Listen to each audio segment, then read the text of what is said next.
Good morning. Thank you all for joining us today. We're just going to start in a few minutes. We're going to give a little bit of time for folks to join.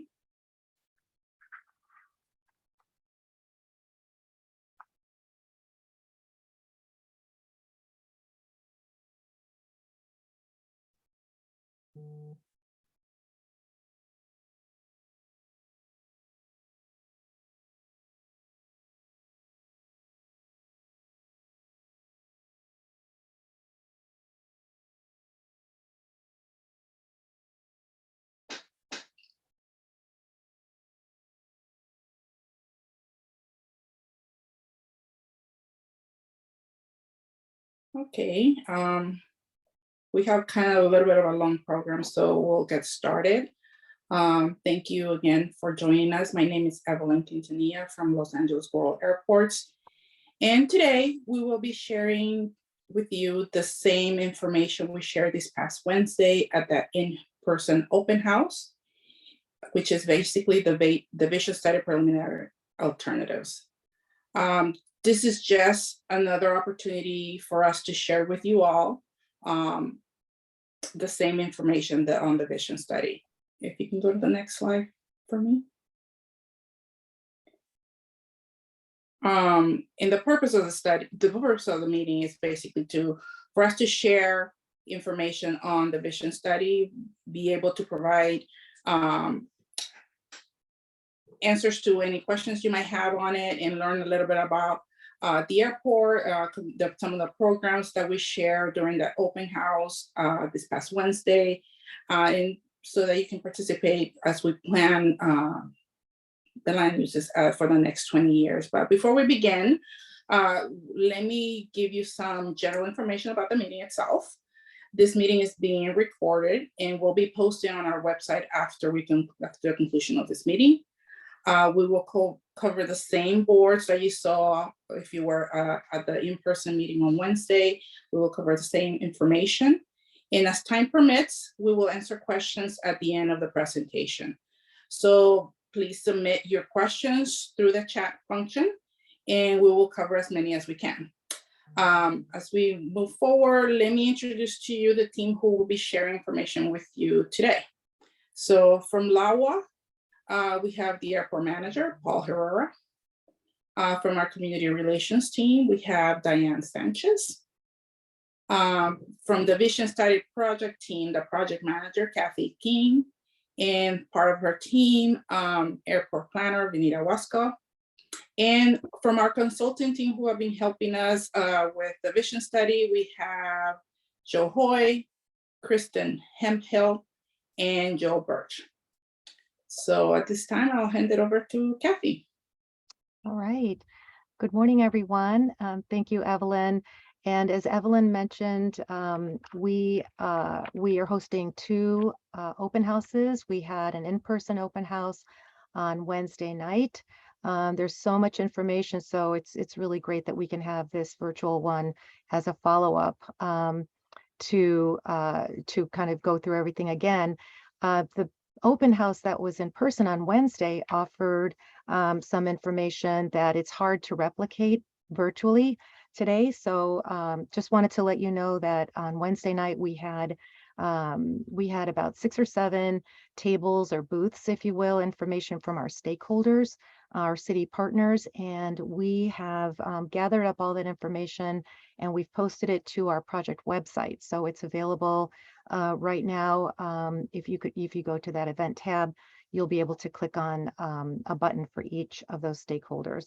We also had boards that we had up on easels. We're going to be showing you those boards today as we go through this presentation.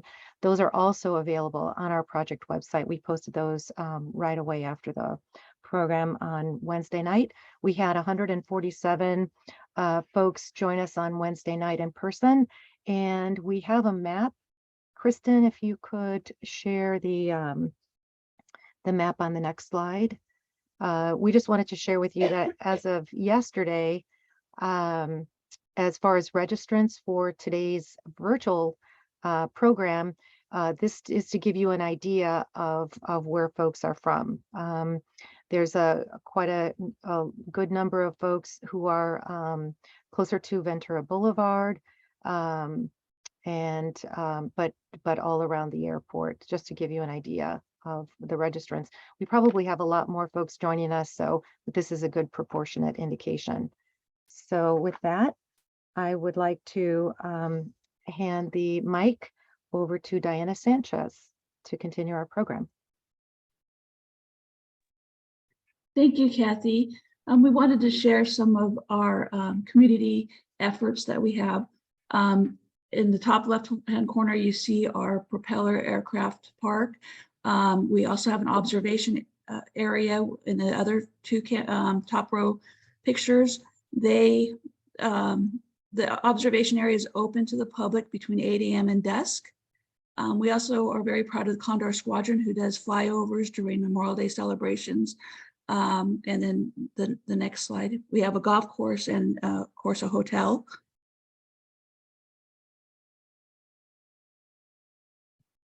And then part of our community engagement is we have a lot of educational programs at Van Nuys Airport to introduce students and children into aviation. We have our Aviation Career Day, as you can see in the center there and to the left. We also have a community citizen advisory council that meets every Tuesday, first Tuesday of the month at 7 p.m. We also have an Adopt a School program that we work with local schools in our bottom right-hand corner. And we also have a Team Lava, which is our volunteer organization. So we go into various parks and clean graffiti and different things. So we're very proud of that program as well. It includes not only Van Nuys Airport employees, but it also includes other tenant employees. Thank you.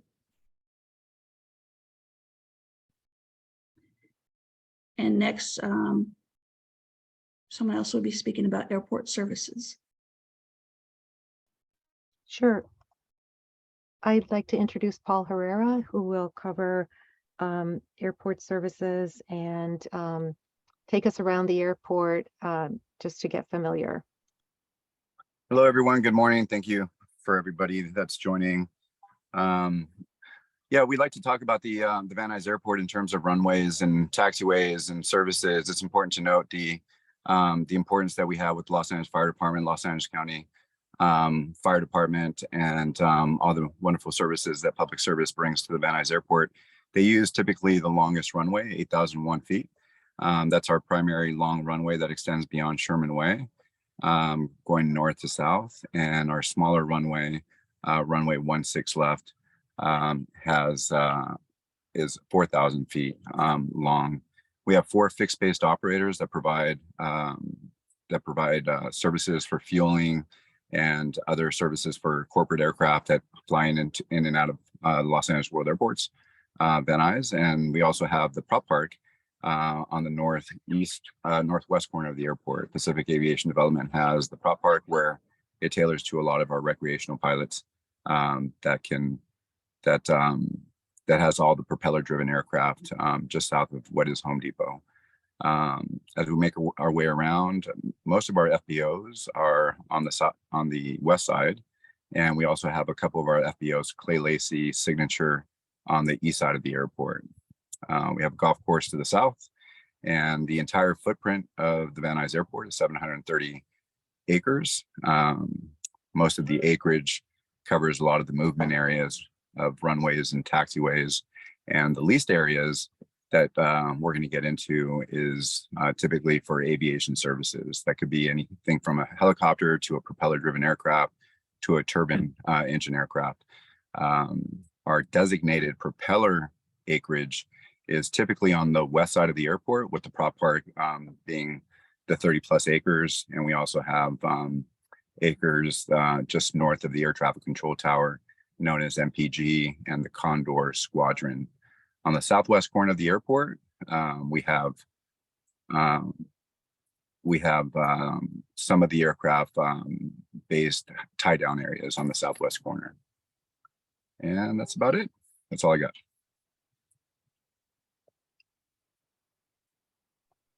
We could go back to the earlier slides too and talk about Paul, can you say a little bit about the airport services slides? Are you able, you can see those, right? Yes, I can. Yeah, thank you, Kathleen. And we do have 24/7 coverage. Airport police patrols the airfield both inside the fence and outside the fence with 24-hour staff, 7 days a week, 365 days out of the year. We also have a good deployment of law enforcement personnel at the Van Nuys flyaway, which are typically early morning hours at 5 in the morning until about midnight. We have the super scoopers that are here seasonally for wildfire activity. Like I said, Los Angeles Fire Department and Los Angeles County Fire Department, two different agencies that are present at the Van Nuys Airport. The flyaway is an excellent terminal to avoid the vehicles on the 405 freeway. So it was a program that we are very proud of, where we get a lot of activity of people trying to avoid having to drive on the 405 freeway to get to Los Angeles International Airport. So we provide a service there. We also have the Los Angeles Police Department, Department of Water and Power, and Children's Hospital is also a helicopter operation aircraft operator that is on the northeast corner of the airport, providing a great service to Children's Hospital, as well as organ transports and other type of activity. So we're very proud to have them on the property.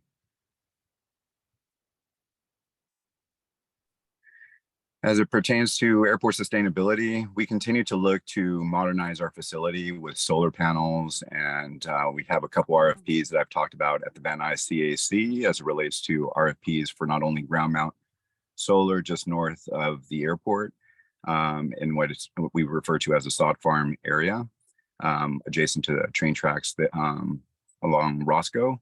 And we are slowly installing more and more electric vehicle charging stations, not only for leaseholds that have development plans, but also at 16461 Sherman Way, which is our airport administrative offices. So we're excited to get more of those installations for what we find on our roadways now, which is more common electric vehicles. Part of a lot of the development that we have through award of leases are stormwater mitigation and stormwater reclamation. And we are looking to have level 3 ACA accreditation. What we try to do is influence, just like the Quieter Nights program, we try to have an influence and a raising of awareness of how to be environmentally friendly. So we try to encourage and tenants to participate in the ACA program, getting full level 3 for carbon neutrality.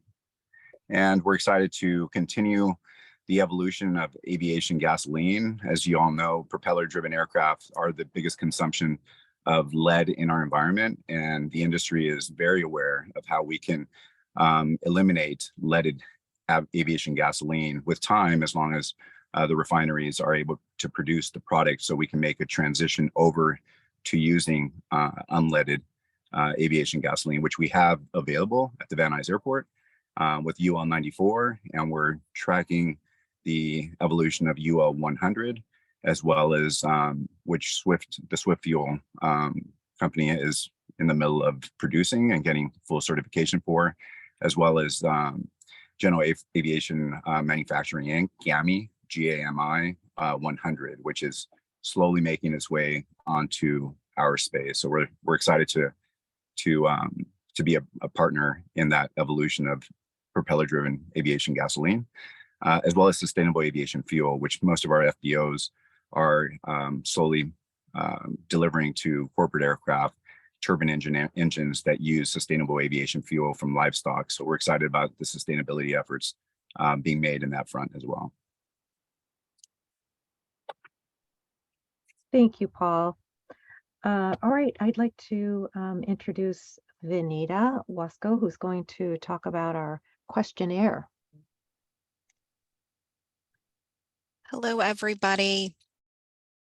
Okay, so this is the board that was showed at our public open house on Wednesday, or in person. We had a QR code where folks attending to the in-person could use their mobile phone to scan the QR code to take a survey. So we're also encouraging everyone here to take this survey so we can receive valuable input from our stakeholders. Either you can just use your camera and scan it directly onto the computer, or we're also going to be providing a link for you that links the survey to your laptop, so you can also type it in. There are a total of 24 questions, and they are a mix of multiple choice and open-ended questions. The questions correlate to the boards we will be showing today. So as we move through today's presentation, we ask that you also do the survey questions also. You can start answering the survey questions as we go through the presentation, but also know that some of them are open-ended. It might take you a little bit longer, so take your time and you can submit them after the presentation. Thank you. Next slide. So this map shows the current land uses that surround the airport. The city's community plans manage the city's land uses, and those plans are governed by the city planning department. So on the map, you can see in the centers where airport property is, and then the surrounding land uses. So I'm going to go through a couple of them. So on the map, you can see there are some red blocks, and those are commercial land uses. So those are uses such as retail, offices, restaurants, hotels, grocery stores, and the like. And then the blue color represents industrial uses, which are uses such as warehouses, manufacturing, and automotive. The yellow represents single-family residences, and the orange is multifamily residences. The green represents open space, and the biggest open space around the airport is the Sepulveda Basin, which is just south of the airport. The dark olive green color represents public facilities, and this includes such uses such as fire stations, libraries, city buildings, schools, and police stations. So the first 4 questions of the survey are pretty different from the rest of our survey, which asks for more of your input. The first 4 are just kind of fun to see if you can estimate the percentage of land uses surrounding the airport. This is just to familiarize ourselves with, existing land uses that are adjacent to our airport. So now I'm going to read the questions and answers, and we encourage you to fill out the survey also. So this was survey question number 1. Can you estimate the existing percentage of industrial uses around the airport's boundary? Industrial uses are colored blue on the community plan land use map. And the answers are less than 10%, 10 to 30%, 31 to 50%, or more than 50%. Survey question number 2, can you estimate the existing percentage of residential uses around the airport's boundary? Residential uses are colored yellow, and multifamily residents yellow and orange on the community plan land use map. The answer choices are less than 10%, 10 to 30%, 31 to 50%, or more than 50%. Question number 3, can you estimate the existing percentage of commercial uses around the airport's boundary? Commercial uses are colored red on the community plan land use map. The answers are less than 10%, 10 to 30%, 31 to 50%, or more than 50%. Question number 4, can you estimate the existing percentage of open space uses around the airport's boundary? Open space uses are colored green on the community plan land use map. And once again, the answers are less than 10%, 10 to 30%, 31 to 50%, or more than 50%. So I'm going to give everyone a few more seconds just to put their answers in before I review the actual percentages. Okay, so hopefully everyone has inputted their answers. And so now I'm going to let you know that the percentage of industrial uses around the airport's boundary is 59.2%. So that is the largest amount of use around the airport would be industrial. The percentage of residential uses is 24.4%. The percentage of commercial uses is 1.9%, and the percentage of open space uses is 13.1%. Okay, next slide. This next map shows the current land uses at Van Nuys Airport. Currently, there's an existing airport plan and associated map that acts like a specific plan for the airport. Today, any development over 10,000 square feet has to go through a review and approval process with the city planning department. The airport plan was adopted by City Council in 2006, and the airport plan had a long-range planning horizon of 20 years, which is typical of most planning documents. As we approach the end of the 20 years, we are now looking at the existing land uses to see if they need to be updated. So now I'm going to briefly go through the different types of land uses we have at the airport, since there are quite a few. So in the center of the airport, that beige color shows the runway area. The light green on the north and south ends of the airport is the runway approach areas. And these are generally low-use areas to protect ascending and descending aircraft from obstructions and provide for safe aircraft movement. The shades of blue throughout the airport are for aviation. The yellow is the public facility area, which currently has the LAUSD North Valley Occupational Center Aviation School. The green is a park observation area, and currently we have an observation park. The red represents airport commercial sites. So we have sites such as the Airtel Hotel, office buildings, and the Flyaway Station. And the lighter red is airport light industrial, and that is industrial uses that are related to aviation. And now I'm going to ask 3 more survey questions that kind of go along with this board. So question number 5, how would you rate the importance of a commercial land use buffer, such as airport-related restaurants, offices, and retail near residential uses? Choices for answers would be very important, important, or not important. Survey question number 6. Do you believe having an aviation mechanical education and training facility at Van Nuys Airport would be beneficial to the community? Answer choices would be yes, it would be beneficial, no, it would not be beneficial, or unsure. And then question number 7, in your opinion, should the existing LA Unified School District North Valley Occupational Center Aviation School site be relocated? Answer choices would be yes, no, or maybe. So once again, we encourage folks to take the survey either using the QR code on a mobile phone, or we have also provided a link for you on your computers. And then next we have Kathy Keene, who will be talking about what is the vision study for. Thanks, Danita. That was great.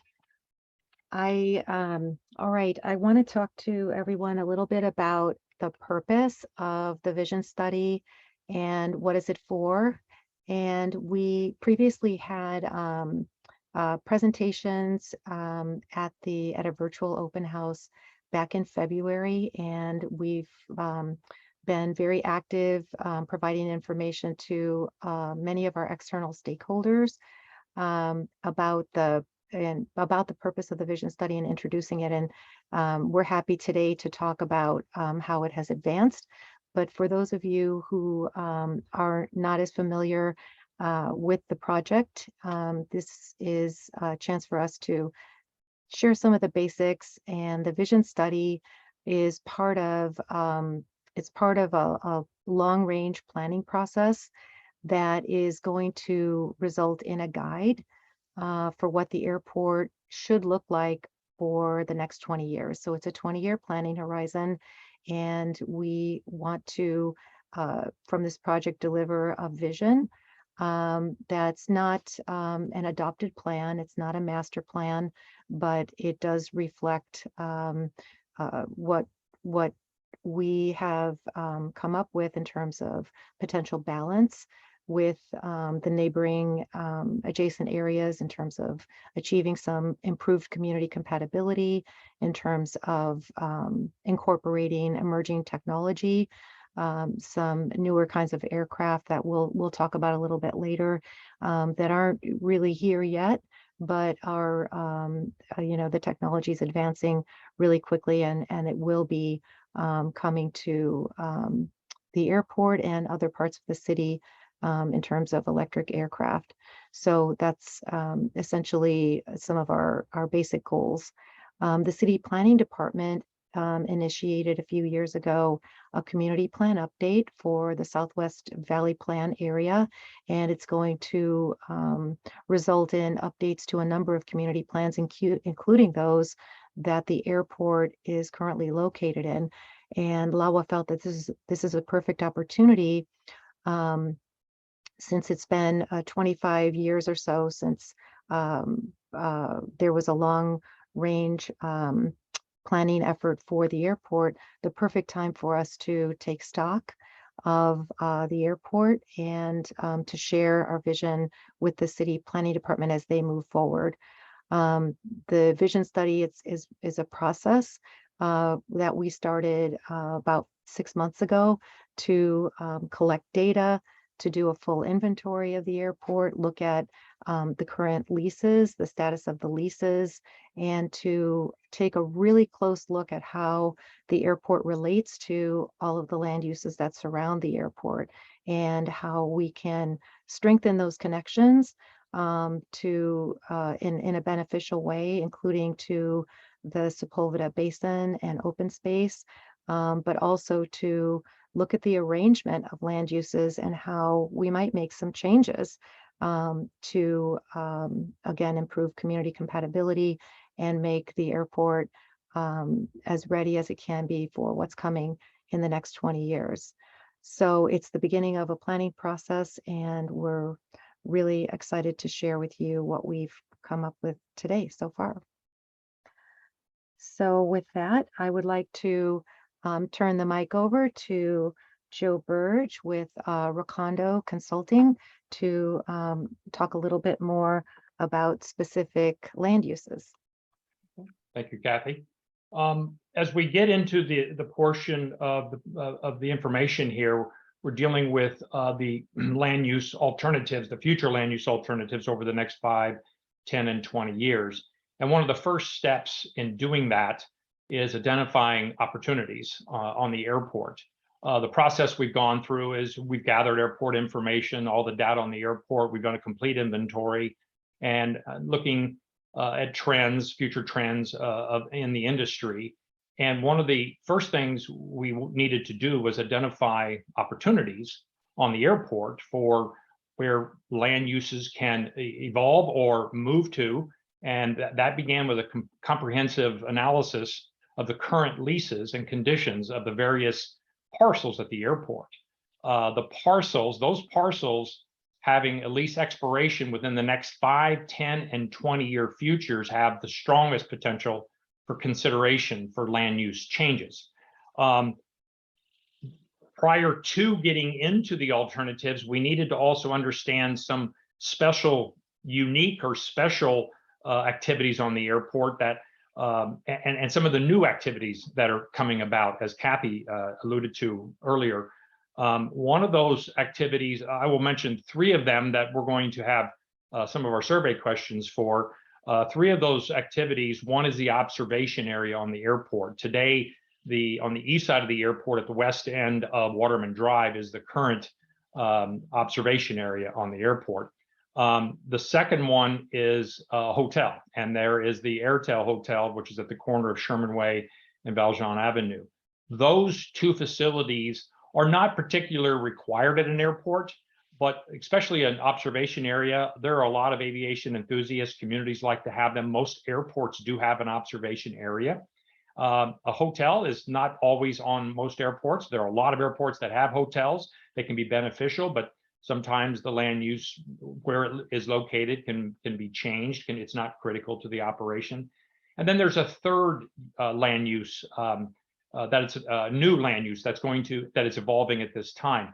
And that has to do with the electrical VTOL aircraft. These are the vertical takeoff and landing aircraft.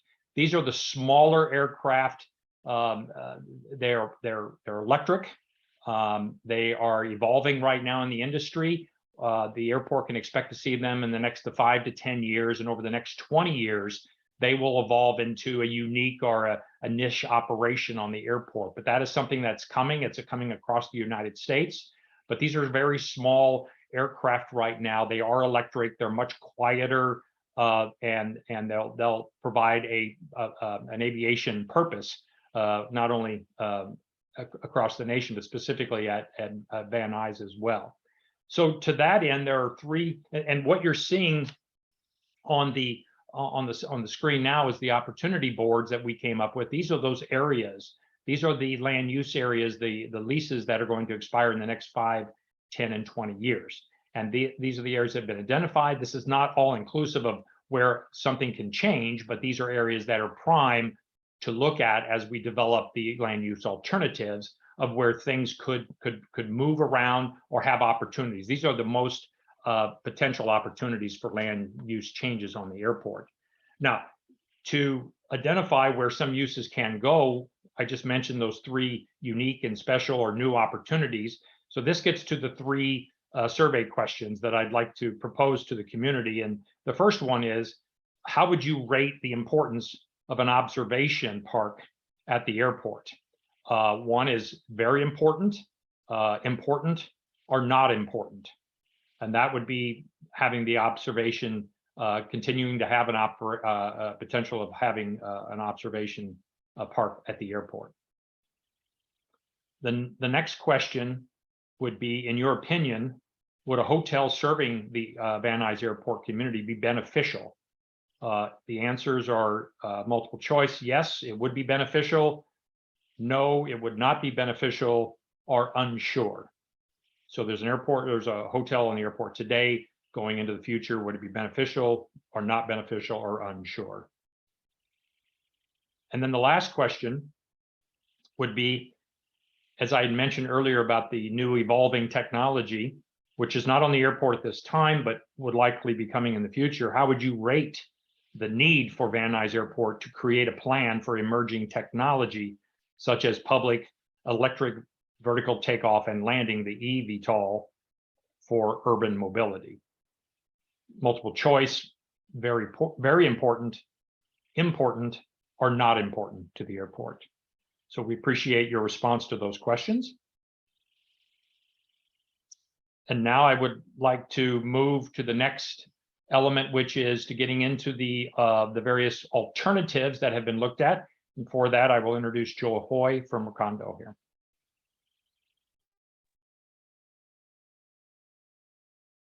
Hello, great. Thank you, Joe. So as we review, so now we're going to be getting into the various alternatives. What you have right here in front of you depicted is alternative A. As I go through this, I think it's very important to keep in mind the types of land uses that Vanita had talked about, really kind of the purpose that Kathy had talked about of the vision plan, and that this is a land use plan. It is not a master plan. So I think it's very important as we kind of go around and we look at each of the components of these alternatives to keep that in mind. As we began developing these alternatives, we focused on improving compatibility, but we needed to do that while balancing the airport needs, both on and off airport. In the alternatives analysis, we identified 2 different types of opportunities. Mr. Burge just talked a little bit about, that you just saw the areas of opportunities. So depicted here, the numbers, so if you look to the keys that are on the left, the numbers depicted on the left represents changes in the underlying land use designation that we're proposing. And the letters represent areas that present potential near-term opportunities to promote community compatibility and other sustainability initiatives. In addition, each alternative investigated means to enhance recreational and pedestrian opportunities, and I'll go into that as we kind of go around here. So I'm going to kind of walk you through the various components. I'm going to start at number 1 at around 6 o'clock, and then we're going to go around the alternative in a clockwise manner. So areas 1 and 2 is essentially a land swap with the current public works site. Area 1 is currently not airport property. The land swap provides opportunity to add commercial area that is adjacent to existing commercial properties like the Home Depot. Area 2 would become a public works site off airport property. Moving on to Area A, would modernize the site and provide flexibility through an aviation area designation.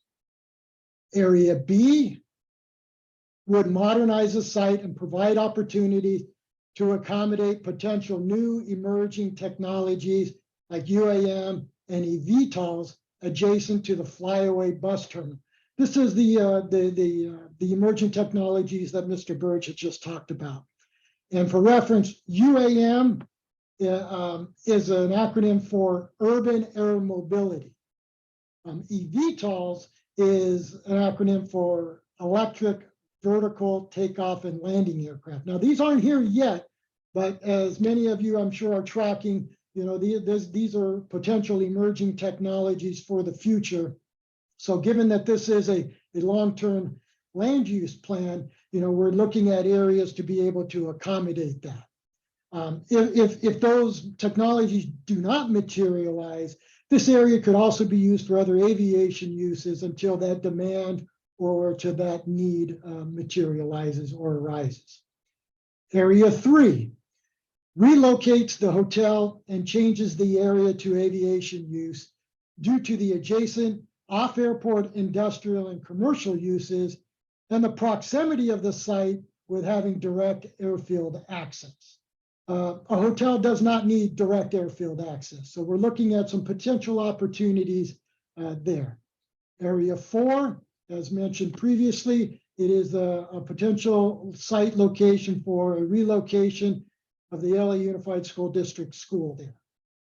Area C would modernize vacant near-term expiring leases to accommodate general aviation aircraft tie-downs for transient aircraft as existing buildings come to the end of their useful life and as those leases expire.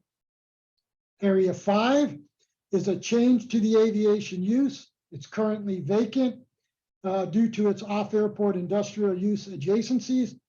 It also presents a potential opportunity for general aviation, tie-down, expansion, or aviation support. Area D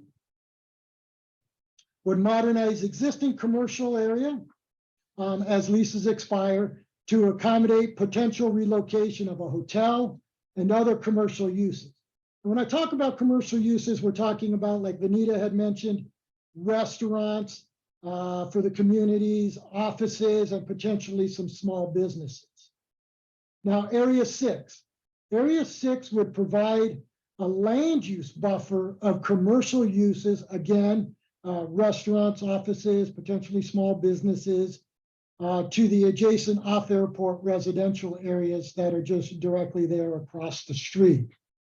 Area 7 would accommodate aviation uses, again, smaller aircraft adjacent to predominantly industrial, residential, off-airport uses. Area E, in the middle there, would provide a buffer between the community and aviation uses.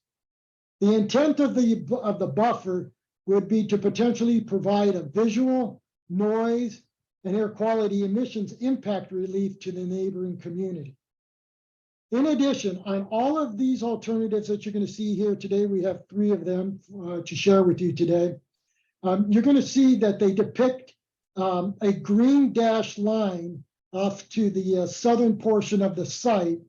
And this is intended to create some recreational or some pedestrian connection opportunities to the previously mentioned Sepulveda Basin recreation project that's currently underway. Okay, so that gives you an overview of around the clock here of what the alternative is. And I have a few survey questions that we would like to ask you to respond to. So question number 11. What types of buffers would you like to see at the Van Nuys Airport?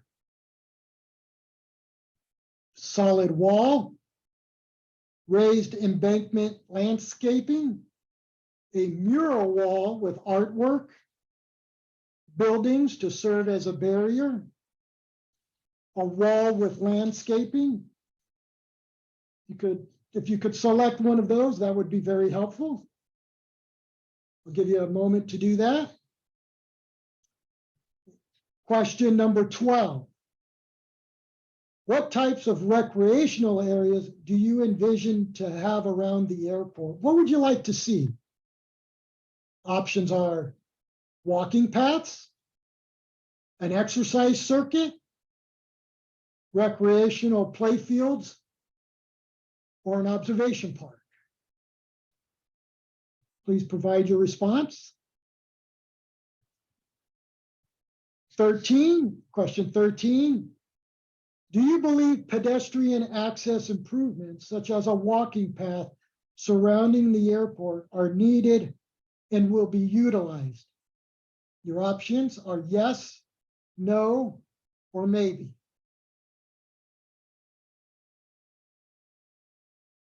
Moving on to question 14.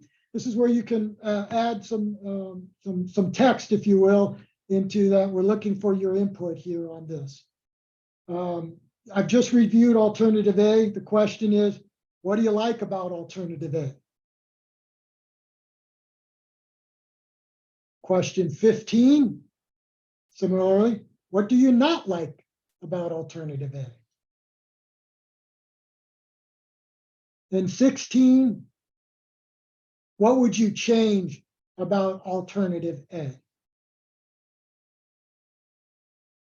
Give you a moment there. Okay, now I'm going to turn it over to Miss Kristen Hemphill, who's going to review alternative B. Thank you. Thanks, Joe. So one thing that Joe may have mentioned, but I don't know if I heard him, that these alternatives are really the 20-year planning horizon. So even though we're showing these, it doesn't mean that it's going to happen today or even within the next 5 or 10 years. Some of these are going to be longer term evolutions. And all these alternatives have either some similarities and some differences. So just be mindful of that. And as we're asking those questions for the survey, this is your opportunity to provide input as we go to selecting a preferred alternative. I don't believe that any one of these alternatives is just going to be noted as the preferred alternative, but it may be a mix of these based on your comments. So please take the time and opportunity to provide that input to us when we get there. So for alternative B, as I mentioned, there are some similarities with alternative A, such as the land swap potential and the expansion of the commercial area adjacent to the Home Depot. So it doesn't necessarily have to be just whatever is on that site adjacent, but this could be opportunities for offices or restaurants and small businesses. So as I mentioned, as I'm going clockwise, similar to Joe, one area that we saw opportunity for, as Joe Bird also mentioned, is the observation park. Currently, it's located next to some industrial uses. And because of that, we don't know if it is getting as much use as it should be or as big of a community asset as we would like. So some of these alternatives are looking at relocating that either closer to a residential community or providing additional opportunities for the surrounding users. So this is one area, because of its adjacency to the airfield, we are suggesting that this use change would be aviation use. Similar to alternative A, this portion is just a modernization to accommodate the aviation uses that are existing there.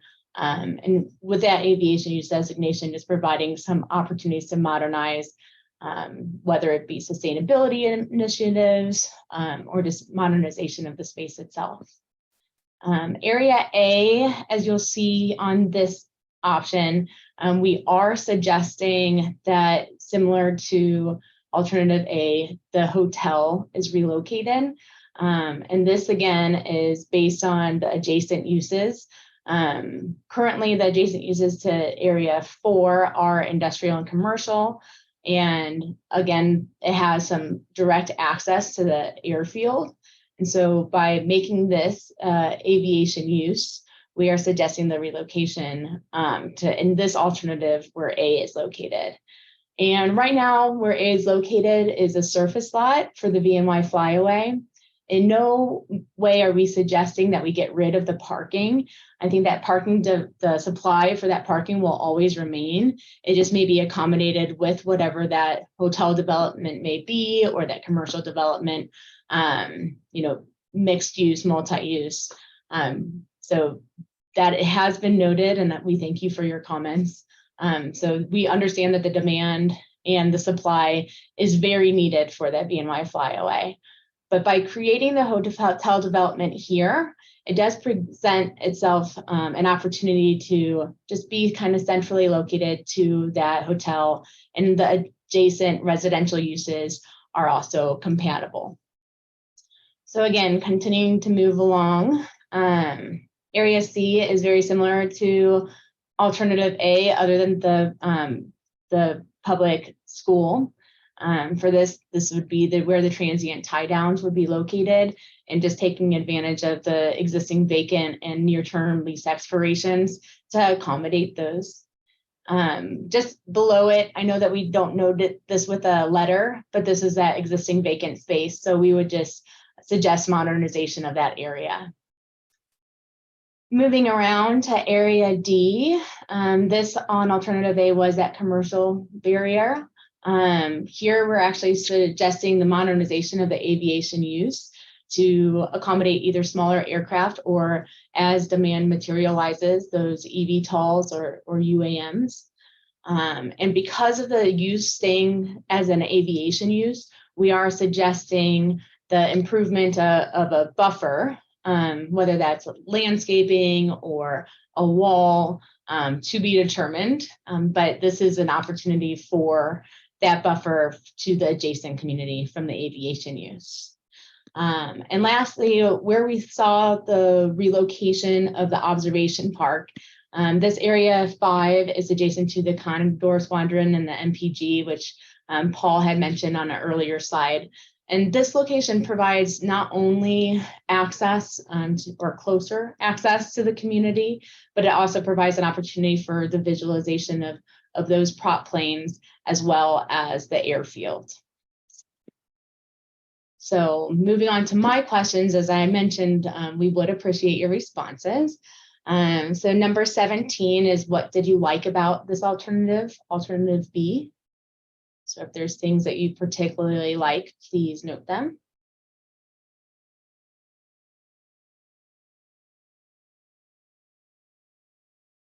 And then on number 18 is, what did you not like about alternative B?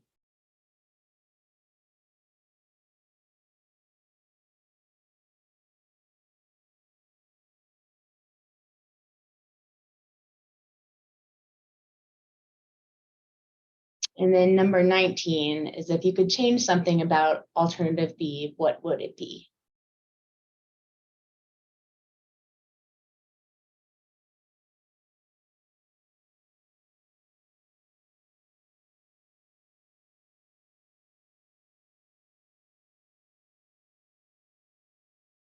And I'll wait about a minute so you can fill in those answers.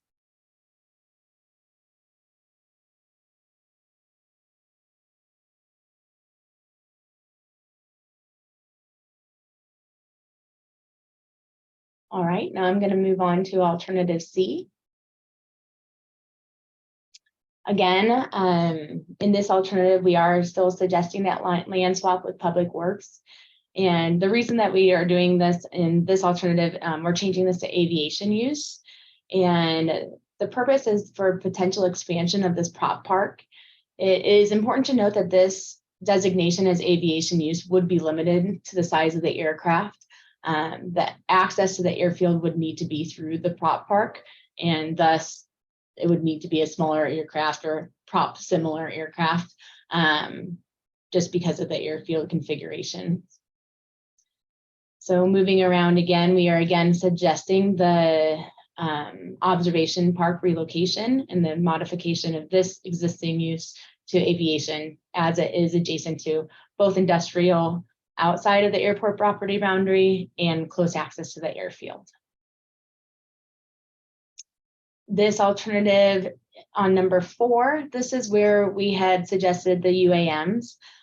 Similar to alternative A, we do see benefit of the UAM or eVTOL function being very close in proximity to the BNY flyaway, making it more of a multi-use area or multimodal hub. And with this being set a little bit further back than the hotel site, we do still understand that the proximity of the residences on this end is in close proximity. And although Joe Burge had mentioned the reduction of noise from the normal aircraft that you're used to seeing, there still probably would be noise implications with the electric vertical takeoff and landing equipment. And thus we are suggesting a residential buffer of some sort in this area A, similar to what you have already seen adjacent to the west side. For area B, again, it would just be modernization of this area with the aviation use to be able to accommodate those sustainability initiatives, et cetera.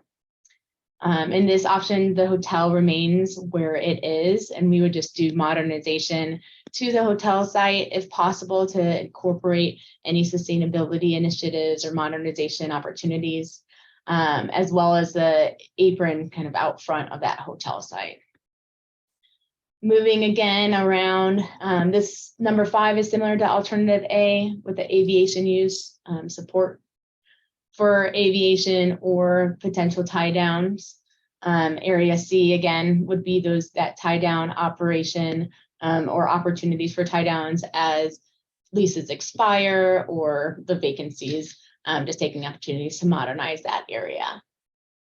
Area 6 is something that's new from other alternatives. This location is currently the offices and does hold LAWA offices. The suggestion here would be to change this also to aviation use due to the proximity to the airfield and the adjacencies to industrial uses and commercial uses. Area D is currently the commercial space. The thought here would be that as we modernize this area during the lease expiration or as the leases expire, provides opportunities to accommodate those LAWA offices. And then again, with area A, to note that buffer opportunity adjacent to the area that we're suggesting to modernize the aviation use to accommodate smaller aircraft if possible. And then again, I'm going to go to the questions. So what do you like most about alternative C is number 20.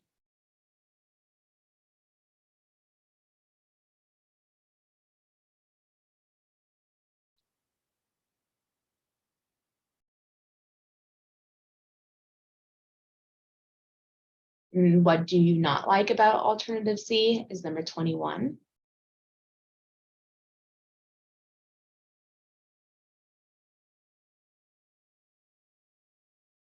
Oh, I just noticed I forgot to mention something.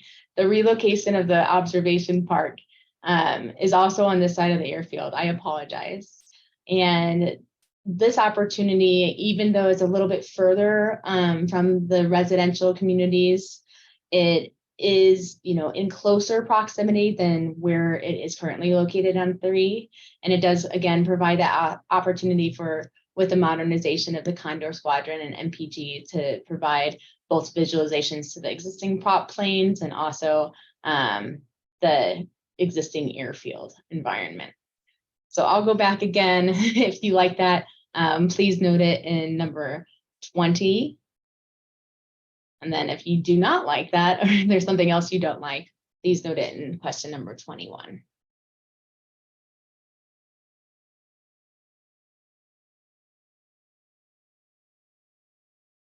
And then lastly, what would you change about alternative C?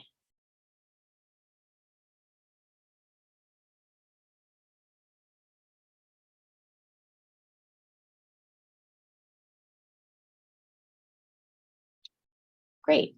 I think I'm going to turn it back over to Kathy King to talk about next steps. And Kathy, if you want a little more time for them to answer the questions, go ahead and give it. Thank you. Thanks, Kristen. That's great. All right, so I would like to say thank you so much to the team for presenting all that great information. And I'm going to say a little bit about next steps and just some things that we can look forward to moving forward with the project. And but in terms of the questions that we asked today, and some of you, as we mentioned earlier, may like additional time. Couple of things that I would offer. This this virtual open house is going to be recorded, as mentioned earlier, and the recording will be available early next week, and we will post it to our project website, which is located at the site that's on this image here, www.iflyvny.com/vision-study. And we actually have a recording from our previous virtual open house available, and then we'll make this one available as well as soon as we get it. So that'll give you a chance to, play back the information that's been presented to you today. But we would like to note, I think that we'll confirm this information on our website, but we plan to keep the survey available and open for everyone to fill out and submit through Tuesday, the 25th of April. But we'll confirm that date and time exactly for you on our website.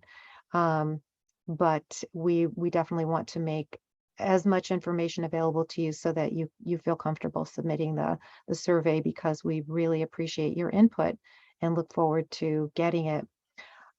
So all of the information that you saw today reflects our progress with the vision study over these past number of months. And we have now reached the stage where we have preliminary alternatives, A, B, and C. And we plan to present these for discussion at the next Citizens Advisory Council meeting, which is the first Tuesday in May. And so we're planning to be on the agenda for discussion purposes, and we'll have another chance to go over this information and even answer some questions then. We've been working very closely with an ad hoc committee that was formed a couple months ago within the Citizens Advisory Council, and we will be further discussing these alternatives with them as well prior to the CAC meeting. So as everyone knows now, this vision study is a very early initial step in a longer planning process. And what's indicated with the yellow letters, "We are here," is the stage that we're at with our open houses and all the information we're sharing. Our goal is, following the CAC meeting, again, first Tuesday in May, to develop a preferred land use alternative, which we will be sharing with all of you once we have that preferred alternative formulated. And then ultimately our goal is also to share it with our Board of Airport Commissioners at one of their meetings in the next few months. So once we have had a chance to share this information with our Board of Airport Commissioners, we will, as indicated earlier, share this vision study, the results of our study, with the City Planning Department, and with the hopes of assisting them with the community plan update.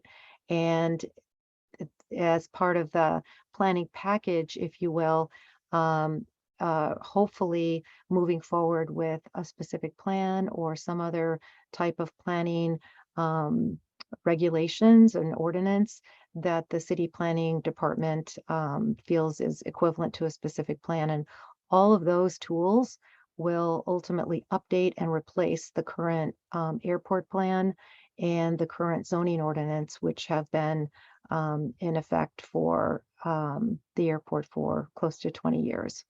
So we'd be happy to answer more questions about that as well, questions you may have now.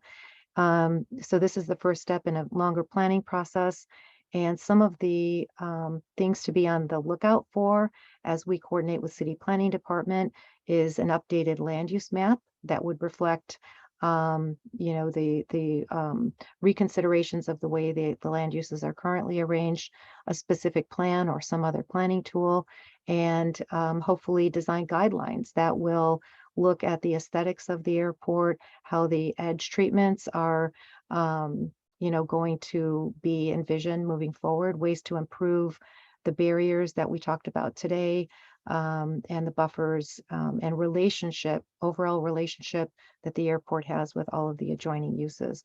And we do know that there will also be an environmental review as part of the city planning department's comprehensive land use planning during the community plan update.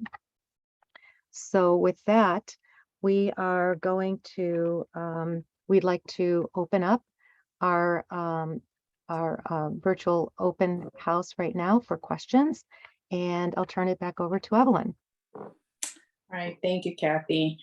Okay, so we've received quite a few questions, so we'll try and get to as many as we can. So the first question is, zoning is needed to provide cohesion and stability to a community and neighborhood. Van Nuys Airport Plan should not be exemption nor a deviation from any Van Nuys community plan. The growth of Van Nuys has become a problem relating to land use, air pollution, noise, in a disregard to the communities that are impacted by its growth and what they are proposing by avoiding a needed complete Van Nuys community plan and want to have their own vision plan. Why wouldn't Van Nuys Airport want to participate in what is best for the whole area that will be impacted by their growth that seems unending? Okay, Kathy, can you answer this first question? Sure. That's a great question. It's perfect for the land use studies that we're doing, and also our future work with the community planning department, because our goal is not to exempt the airport at all from its environment or the context of the community plan, but rather to make it fit in better. So when we mention community compatibility, that's part of what I described a moment ago about looking overall at our relationship with the uses, planned land uses, and actual uses that are around the airport. So maybe it would be helpful to say that when the community plan is updated, much like the current community plan for Reseda West Van Nuys, which I would encourage you, if you have time, to Google that, is the current community plan.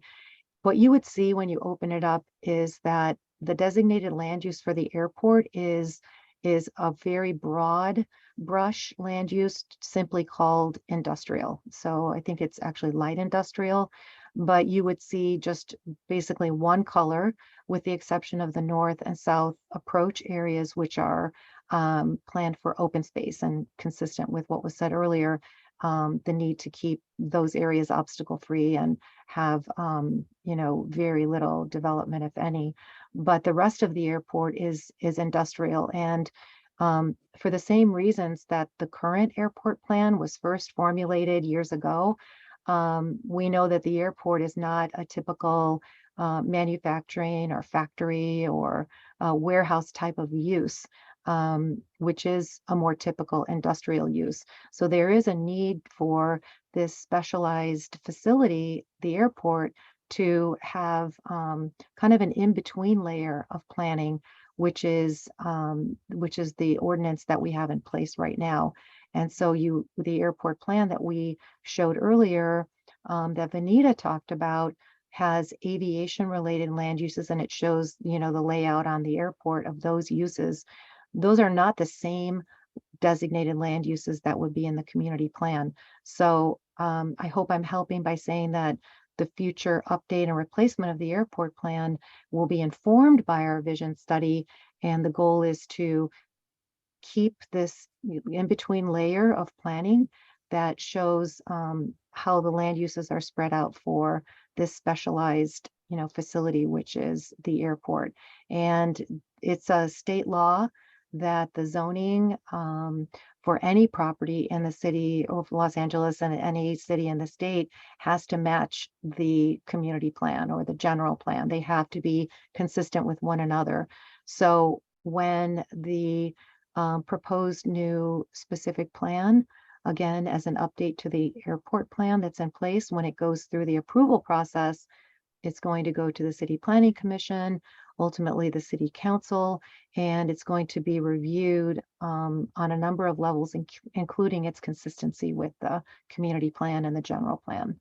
So it will be consistent and not a deviation or exemption. I hope that's helpful. Thank you, Kathy. Okay, next question. I realize trees and aircraft are incompatible, but what about planting around the perimeter of the airport, especially native trees such as coast live oak? Kristen, can you help us answer that question? Sure, yeah, and this is also a great idea. I think that you're right that we don't want to be attracting wildlife in any way, but it's my understanding that LAWA is currently evaluating the benefits of installing such trees around the perimeter, similar to what we were discussing within the alternatives of that buffer zones. It's not only limited to that area. For that particular area, they're looking at installing walls and trees and different structures that could be used, to really distract from the sight and sound and smells of the airport to the neighboring communities. Not necessarily just to mitigate the direct impacts, but also like just improve the scenery around the airport. And we understand that that's not going to get those elements entirely away from the neighboring communities, but it is a step forward. And so your suggestion of planting trees around the perimeter is a good one, especially those native trees. I think that the airport just has to be sensitive to the fact that they can't attract wildlife to the airport, but they are currently evaluating those opportunities. So thank you for your suggestion. Thank you, Kristen. So the next question is regarding the land use map we share. I don't know if we can bring it up really quick. And the question itself says, the map is misleading. The yellow residential extends way beyond what you're showing, hence the number of districts that attended the open house. We're bringing it up real quick so we can talk to it. And if Kristen can help us answer that question. This one, yes. Not the previous one. Okay, that's it.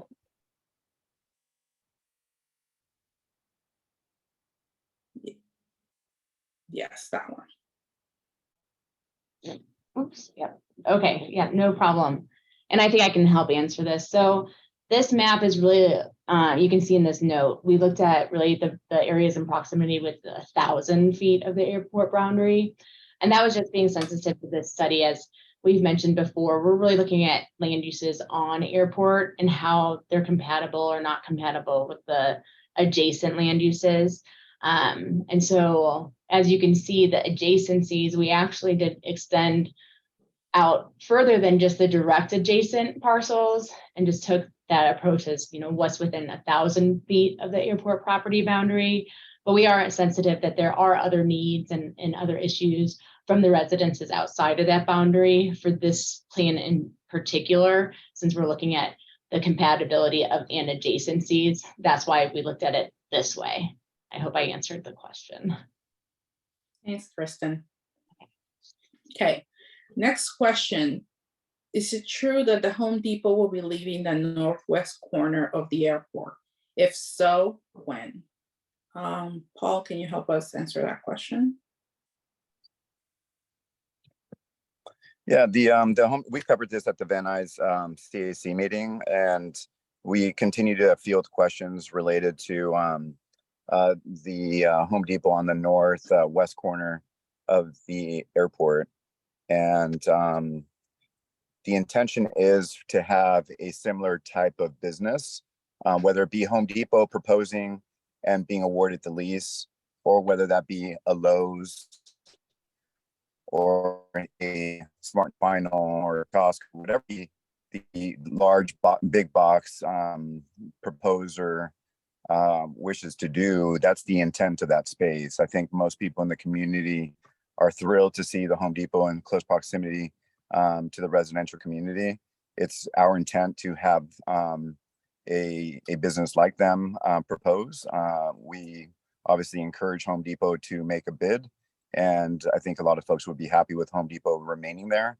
But whether Lowe's or another business makes a proposal and wins the proposal and gets awarded the lease, time will tell. But we are accelerating the release of that RFP so that Home Depot and Lowe's and other businesses like it can bid for that RFP. But we had the Home Depot speak to this at a recent Van Nuys CAC, and you can find that on our website at iflybny.com. So we have every intention to keep that space of the airport for that purpose that it is being used today. Whether it's Home Depot or not, time will tell. Thanks, Paul. Okay, next question is, in this, if we can bring up alternative A map for this question.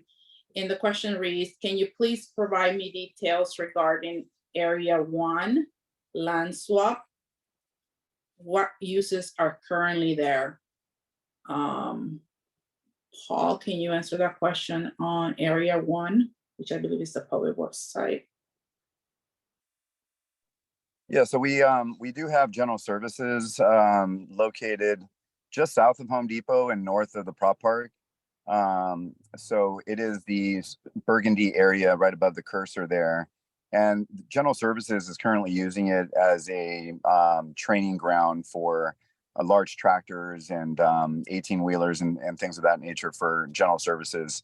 So the intent is to evaluate whether or not we can move that site to another part of the airport and do a land swap. So we're working with the FAA, and we would like to hear back from all of you on how that area could either even potentially be expanded, potentially for Home Depot or whoever wins the proposal to be a big box cutter sort of business, or to potentially look at other needs for that space. So that's how the land swap and land use compatibility is taken into account, is taking a look at land that could be swapped out for another piece of the 730 acres that we currently have, but repurpose it for another need. So just north of the airport, we have area that could be used for this purpose.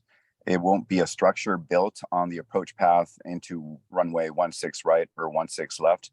We think that that might be a great proposal to allow for the Home Depot to expand to the south and or to have another business at that location. Thanks, Paul. Okay, next question. The Sepulveda Basin Recreation Project currently underway. What does that mean? Kathy?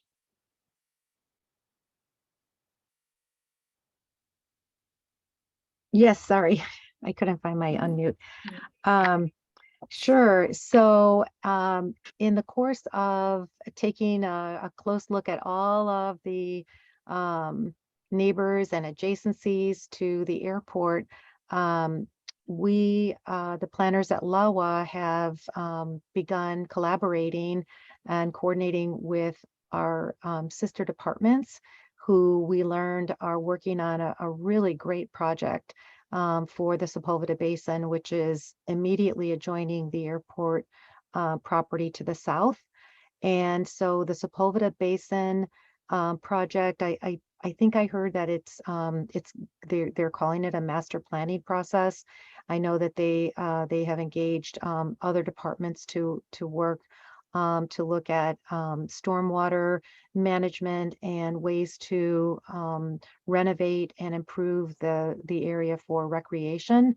And we're really thrilled about the timing because, again, as Joe and Kristen mentioned earlier, it gives us an opportunity to potentially take advantage of resources that may be made available and opportunities to create passive recreation that would, be further beneficial, or amenities for the neighborhoods all around the airport, and including, frankly, airport employees who could take advantage of any passive recreation that's available there. The golf course property, which is the southernmost piece of LAWA's, the property we control, is currently developed with the golf course. That lease is up, and LAWA is currently renting to the golf course on a month-to-month basis. That property is likely to come up for the request for proposals, RFP procurement process, and we see some maybe some benefits that could come, and could further connections with the Sepulveda Basin. So that's why we've been asking you a lot about your preferences for recreation. We'd really like to know if, in your opinion, you think folks in the neighborhood would really use it. But we want to be we want to really improve our connections to that project. But I would also encourage you to, it's the Bureau of Engineering, I think, that's leading the project for the Sepulveda Basin, probably working very closely with the city's Parks and Recreation Department as well. But just wanted to let you know that we're at the table working with them and seeing how we can just really strengthen our adjacencies. Thanks, Kathy. I don't know if Kristen, if you had anything else to add to that, or if not, I can move to the next question. I think that Kathy pretty much covered it, but something that Joe Hoy and I may have not particularly articulated, I think, in our alternatives, is that these are really just suggestions for the planning department. And as you can kind of see here, we suggested maybe the passive recreation opportunity. And this was something that came out from a previous public meeting. It was a suggestion from the public that they would like to see passive recreation. And as Kathy mentioned, with the Sepulveda Basin's master plan, we saw this as a really good opportunity to try to connect some of the airport's community to that. And all these alternatives kind of show the same thing. And it's just to get the ideas out there. This would need to be a multidisciplinary approach. So it would incorporate, Bureau of Engineers, planning, Parks and Rec, transportation. Kathy, you probably know of a few others that it would probably incorporate. So when you see these access routes, I know that the one on Bull Creek was kind of an eye opener for a lot of them. And our thought was like, maybe there's an opportunity on the canal there to provide that bike path or walking connectivity to the Sepulveda Basin. So none of these are concrete. None of these are really normally part of a plan like such as this one for land use. But we did think that it would behoove us to at least put out some ideas of connectivity because of that connection and that opportunity for both the community and LAWA. Thanks, Kristen. Okay, next question. Has the Los Angeles County Department of Public Health studied the rates of premature birth in the central San Fernando Valley due to exposure? Kathy, can you help us with this question? Sure. So I think many of you know that LAWA is a city department and it's not part of the county, but rather part of the city.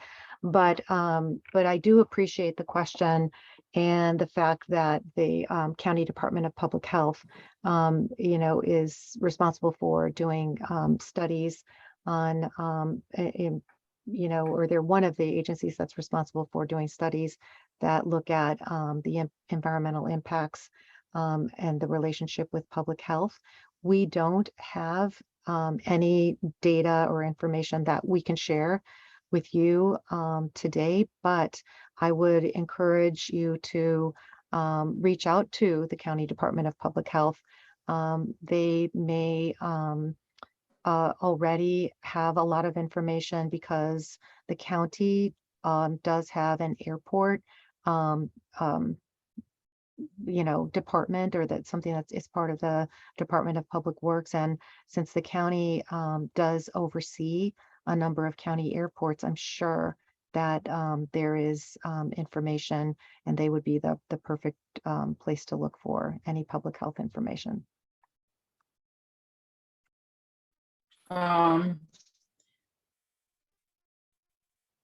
Okay, next question.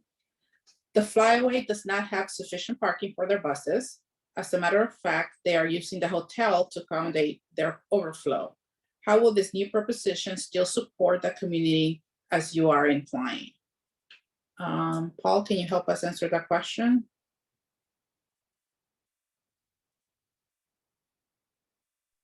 Yes, thank you.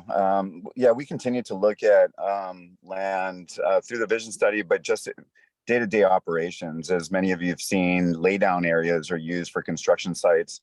There's an open lot area just north of the older Lockheed hangars across the street from the Flyway that we've used for a laydown area, and now we're looking at the vision study and other discussions as to how we manage the land. The Hart Street lot is another perfect example of how we look at land that might be underutilized and use it for an alternative purpose. So similarly, the Flyway, being that it was used for Project Room Key and homelessness in LA County, was the outer parking lot areas were available for lease, for a short-term lease, as the provider for the Flyaway was switching contracts from one to another.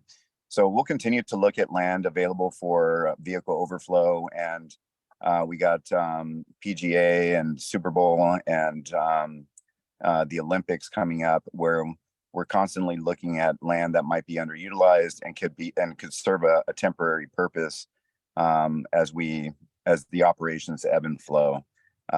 So the Flyaway is one area where it oftentimes gets overfilled, and the Gloria lot behind it oftentimes gets full, especially around the holiday season. So it is an operational ebbing and flowing sort of response to the land that we use, and then also making sure that we're meeting the standard of what that land is used for and what it's zoned for, that we are not, that we're abiding by the provisions of not only the 2006 airport plan, but any sort of zoning ordinances and designations used for that purpose. So it is sort of a weekly, monthly, quarterly, annual challenge of ours, and we'll continue to look at land like the Airtel Plaza Hotel for vehicle overflow if need be.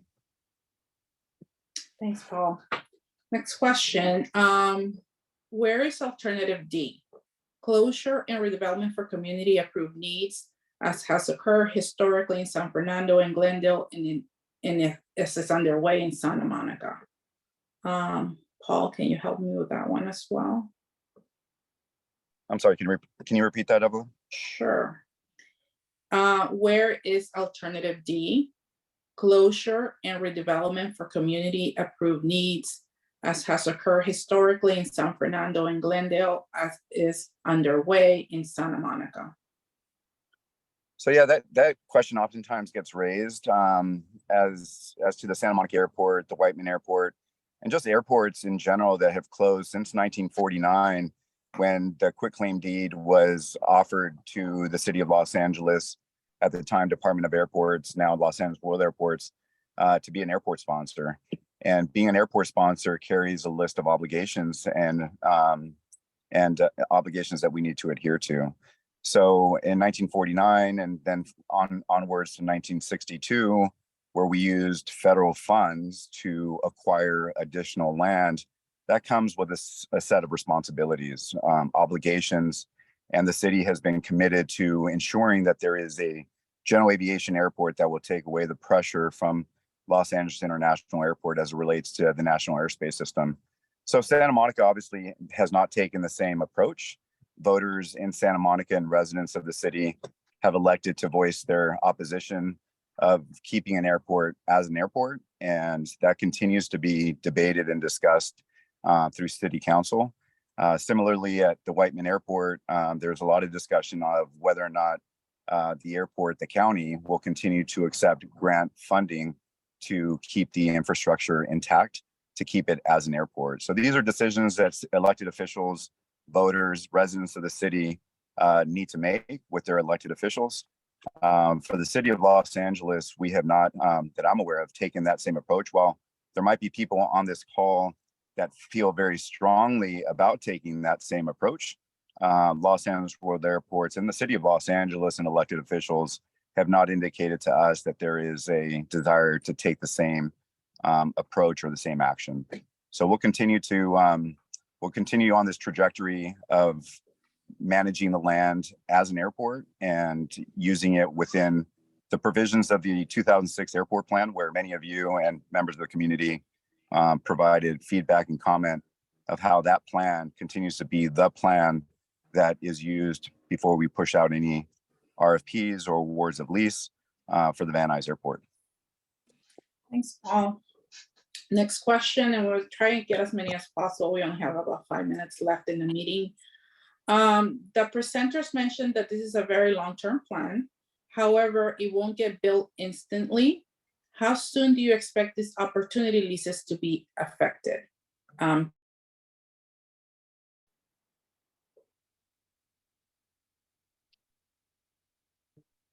Hi, Evelyn. I'm not sure if I'm hearing your audio, but I can take that question. So I would just simply say that, as Kristen mentioned, the different components of these alternatives really do fall into several different phases, if you will, of looking forward. So when we talk about our vision and this kind of snapshot that we're seeing as a possible, alternative A or B or C, those are really reflections of the vision, like ultimately where it would go. But to get there, each parcel has its own set of, conditions and constraints and opportunities and, real estate. We definitely have to coordinate with the FAA, since it is also an FAA requirement to have an approved airport layout plan. And any of these changes that we talk about today would ultimately be reflected in our airport layout plan. So there is a lot of coordination, but I would just simply say that the different phases will become more apparent in the information that we're preparing as we develop our preferred alternative. So as we move forward with, what that preferred alternative or preferred vision will be, we intend to develop, some more depth really for those, and to identify maybe the 5-year, 10-year, and 20-year possible look to look at what projects will enable others to occur. So over time. And remember, as I mentioned earlier, one of the key elements and information that we have been tracking is the status of the leases. And we will have to be mindful of the expiration of the leases and our current obligations contractually with the tenants. That's a big part of it too. Okay, thank you, Kathy. Next question. From a flight path standpoint, there are communities that are impacted here outside of just sort of surrounding immediate neighborhoods. There are a lot of low-flying aircrafts. Lots of planes are flying directly over my house at 1,000 to 2,000 feet. And on takeoff, there are very loud Falcon and Challenger aircraft that turn before the mountains. Secondarily, aircrafts are just using the 7 a.m. to 10 to 11 p.m. hours as a suggestion. Can the flight path and hours be enforced more strictly? Happy to document if necessary. Paul? Yeah, this is a difficult question, because we are, unfortunately, Los Angeles World Airport, the city of Los Angeles, and any airport across the country, and in some other countries like Canada and others, that have really no control or jurisdiction of our airspace. As much as you all and members of the community that have approached me and have approached my predecessor, Flora Margaritas and Justin Arbaci, as much as we would like to have more control of airspace, we simply cannot. And the FAA, the federal government, has established the Federal Aviation Administration. There's laws enacted through the Airport Noise Capacity Act. And there's just simple regulations that keep the airspace out of our direct jurisdiction. But it shouldn't stop there. And I think as airport manager, I'm committed to working with members of our community to understand what can we do about raising awareness and having an influence on the Federal Aviation Administration to consider past departure procedures like Metroplex, where it has caused a direct effect of the neighboring communities to the south of the airport, which is a grave concern to many people living south of the airport. So what can we do? We can write to Congress, we can be vocal, and as our CEO, Justin Urbachi, has done, and you can read some of the timeline actions that have been taken by LAWA to raise awareness and have an influence on the FAA's revisit of their environmental process to reimagine the departure procedures coming out of the Van Nuys Airport. But as much as it's a nice letter to influence the Federal Aviation Administration, 100% jurisdiction falls within their realm of responsibility. So we'll continue to be influential, as many of you are writing to your Congress members and are electing individuals that might feel the same and have the same perspective of what we can and cannot do. The FAA is the agency responsible for airspace, helicopters, arrivals, and departure procedures.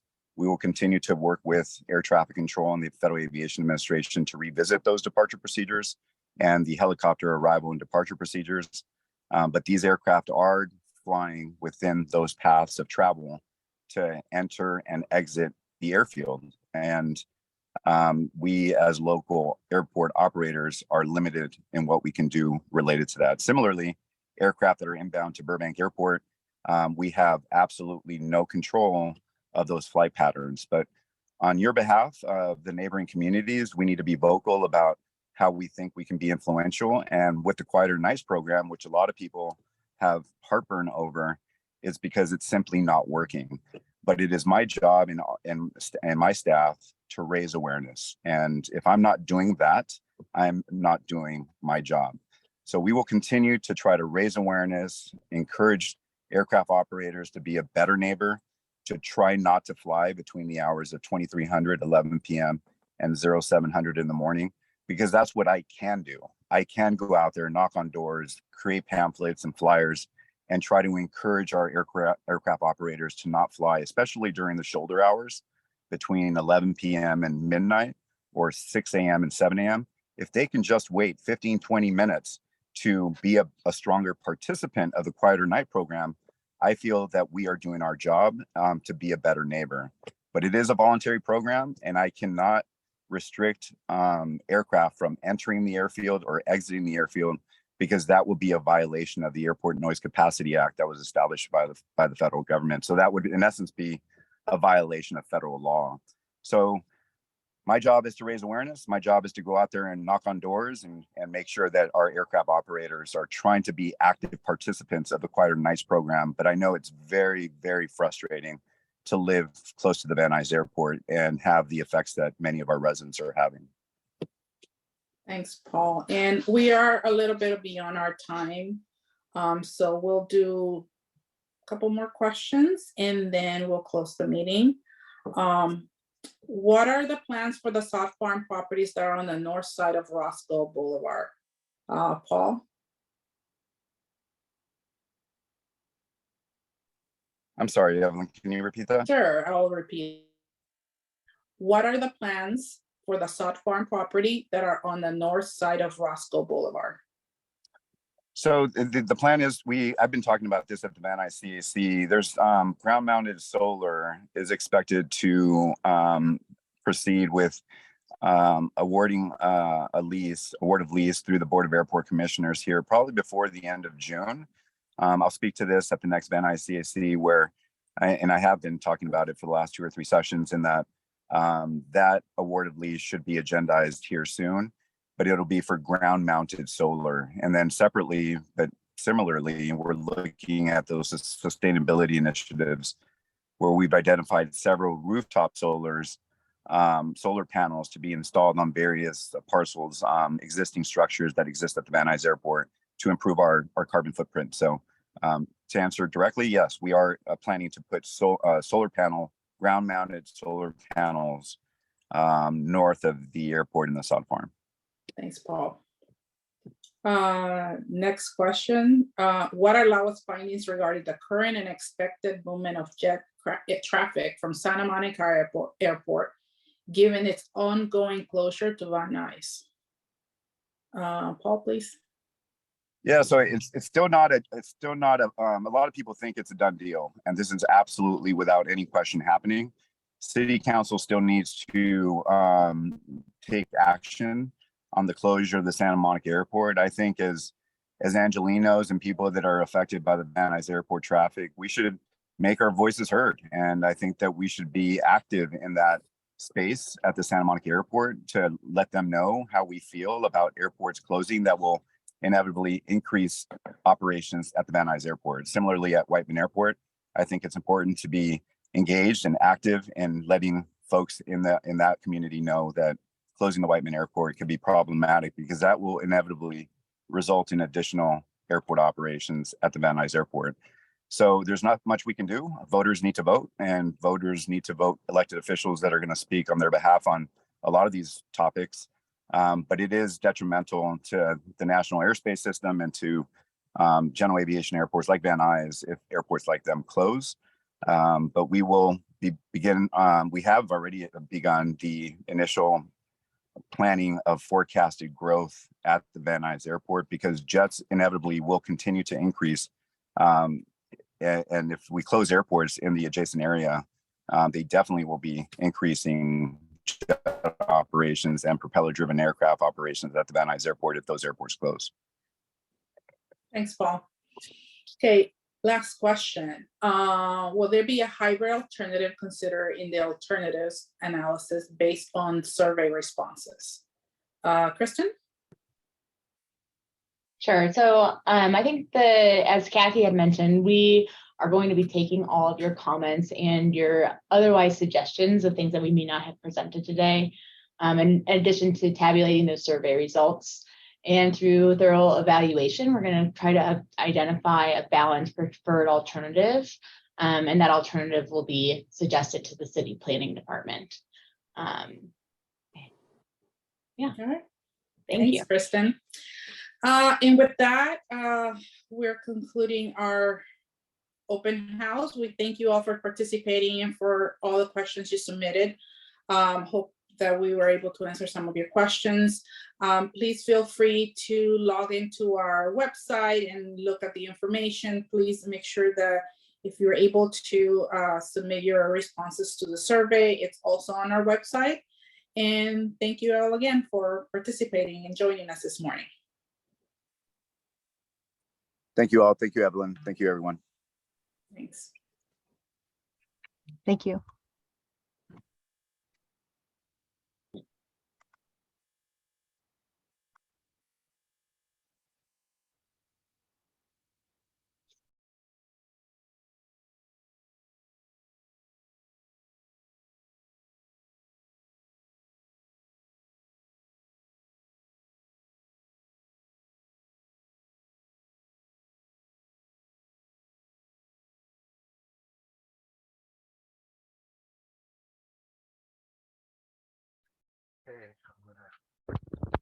This is Philip. I'm going to go ahead and end the meeting.